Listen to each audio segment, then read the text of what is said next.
Nemohli bych se chytnout.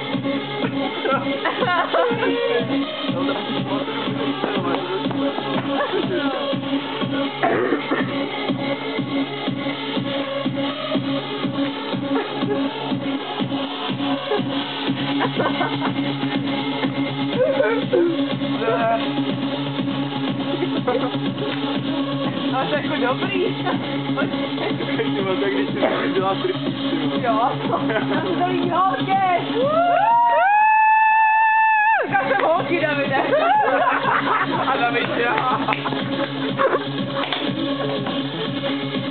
Tam si někoho na to židli, ne? Prostě dělej. Nějakou holku, no. Jo, vytáhni si nějakou holku na tu židli.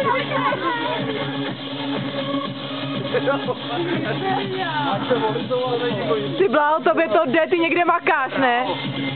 Hele, ty někde takhle podobně makáš, to není možný. Já jsem říkal, nepodbere tu trasy na cigára.